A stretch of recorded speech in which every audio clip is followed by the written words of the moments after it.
Sa kalagitnaan ng labanan ngayon ng Israel at ng Palestine, kahanga-hangang nanatili ang dakilang tunnels ng Hamas na hindi masira-sira ng Israel.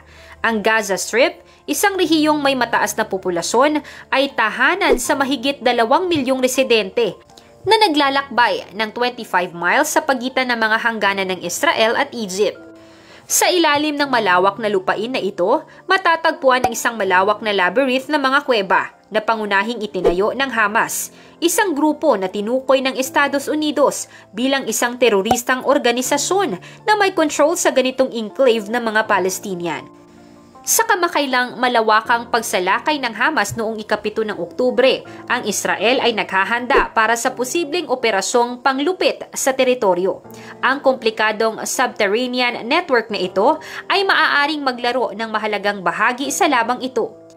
Ito ang dahilan kung bakit pinipilit ng mga eksperto ang kahalagahan ng mga kuweba na ito sa konteksto ng urban sa labanan, sapagkat may potensyal itong gawing mas mahal para sa mga sundalong Israeli at mga sibilyan ng Palestinian. Ang pagkakaroon ng underground network na ito ay nagmula pa sa mga dekada nang nakalilipas sa Gaza. Una, ang mga kuweba ay pangunahing ginagamit para sa pagpapalusot ng mga kalakal at armas mula sa Egypt patungo sa makitid na lupaing ito, na halos doble ang laki kumpara sa Washington, D.C. Gayunpaman, sa paglipas ng panahon, ang mga kuweba na ito ay naging mahalagang yaman sa militar para sa Hamas. The underground maze was largely built by Hamas. It is a 4-minute walk with the dangers of death any moment. Show off the labyrinth of tunnels deep below the Gaza Strip. Sa panahon ng tunggalian noong 2014, nilibot ng Israel Defense Forces or IDF ang isa sa mga tunnel na ito na itinayo ng Hamas. Ito ay isang kamanghamanghang karanasan na nagpapakita ng kahusayan ng mga istrukturang nasa ilalim ng lupa na ito. Ang mga tunnel ay maluwag, may sapat na espasyo kahit para sa isang taong may katamtamang taas. Matibay ang mga ito na may mga bakal na kalakip at mga linya ng komunikasyon.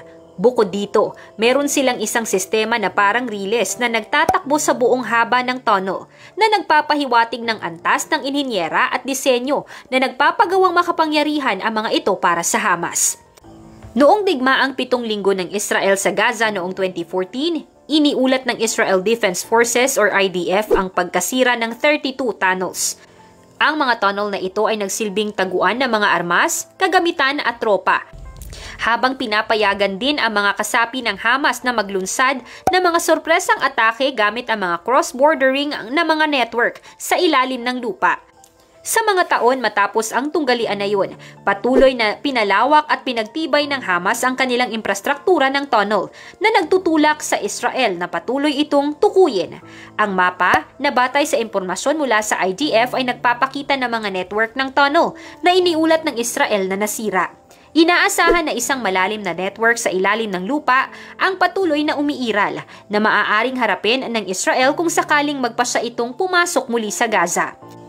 Ayon sa mga dating opisyal ng seguridad ng Israel, sinabi nila na ang Hamas ay nagtayo ng mga daang milya na mga tunnel sa ilalim ng lupa sa nakalipas na mga taon. Sa paghahanda ng Israel para sa posibleng pagsalakay sa lupa ng Gaza, ito ay nagsasagawa ng mga airstrike na layunin at pagtama sa subterranean network.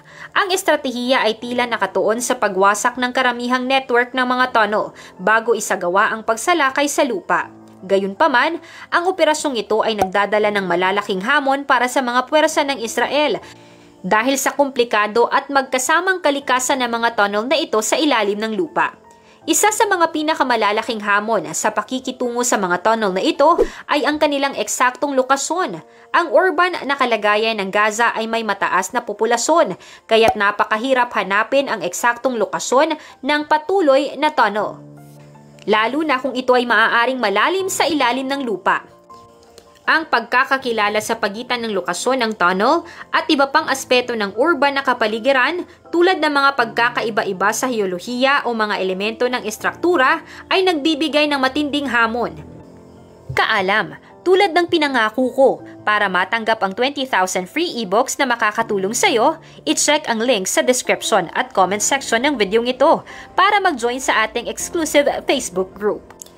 Kahit na matagpuan ng matagumpay ang isang tunnel, maaaring magdulot ng hamon ang karagdagang mga factor tulad ng kanyang lalim para sa mga precision bombing. Ang epekto ng pagwasak sa isang network ng tunnel ay nakadepende hindi lamang sa tamang kaalaman ng kanyang subterraneang lokasyon, kundi pati na rin sa pagkakaroon ng kinakailangang lakas ng pangpasabog para makasira ng isang tunnel na maaaring malibing sa ilalim ng mga layer ng beton, metal at iba pang materyales na bahagi ng urban na kapaligiran, pati na rin ang mga materyales na ginagamit sa paggawa ng tunnel. Isa sa mga pinakamahalagang hamon sa pakikitungo sa mga tunnel na ito ay ang eksaktong lokasyon nito. Ang urban na kalagayan ng Gaza ay ang mataas na populasyon, kaya't napakahirap hanapin ang eksaktong lokasyon ng patuloy na tunnel, lalo na kung ito ay maaaring malalim sa ilalim ng lupa. Ang pagkakakilala sa pagitan ng lokasyon ng tunnel at iba pang aspeto ng urban na kapaligiran tulad ng mga pagkakaiba-iba sa hiyolohiya at mga elemento ng istruktura ay nagbibigay ng matinding hamon. Kahit na matagpuan na matagumpay ang isang tunnel, maaaring magdulot ng hamon ang karagdagang mga factor tulad ng kanyang lalim. Para sa precision bombing, ang epekto ng pagwasak sa isang network ng tunnel ay nakadepende hindi lamang sa tamang kaalaman ng kanyang subterraneang lokasyon, kundi pati na rin sa pagkakaroon ng kinakailangang lakas ng pagsabog upang makasira ng isang tunnel na maaaring malibing sa ilalim ng mga layer ng beton, metal at iba pang materyales na bahagi ng urban na kapaligiran, pati na rin ang mga materyales na ginagamit sa paggawa ng tunnel.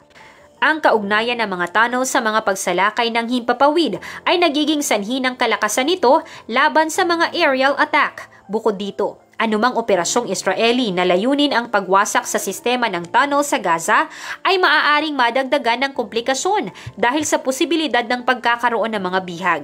Ayon sa mga pahayag mula sa armadong paksyon ng Hamas sa Telegram, nagpapahiwatig ito na ilang individual ay maaaring nakakulong sa mga underground tunnel na maaaring magdagdag sa karagdagang komplikasyon sa anumang operasyong militar.